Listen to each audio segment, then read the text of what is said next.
सरगोदा का रुख कर लेते हैं, जहां पे तूफानी बारिश से गर्मी का जोर टूट गया। मॉडल रेडी बाजार की दीवार गिर गई है।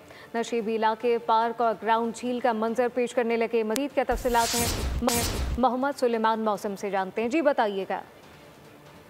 जब शहर में आने वाली तूफानी बारिश से जो मौसम जो है वो खुशगवार हो गया है। कई रोज से जारी जो गर्मी है और हबस है उसका जोर टूट गया है। सरगोदा का कई रोज से जो टेम्परेचर है वो 40 से 45 डिग्री सेंटीग्रेड रिकॉर्ड किया गया था, जिसको 57 डिग्री सेंटीग्रेड तक महसूस भी किया गया था। गुज़िश्ता रात से जो शुरू होने वाली तूफानी बारिश है उसका जो सिलसिला वक्फे से जारी है।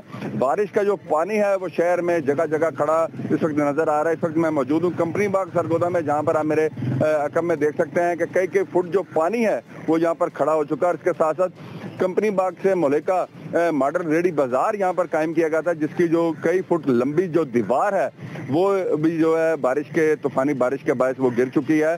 कि ये बारिशों का शुरू होने वाला जो सिलसिला है ये 4 से 5 रोज इसी तरह जारी और सारी रहेगा। इंतजामिया के जाने से ताहाल कोई इकदाम देखने में नजर नहीं आ रहे। म्यूनसिपल कॉर्पोरेशन का अमला जो है वो किसी जगह इन बारिश के जो पानी है इसकी निकासी को बहुत शुक्रिया।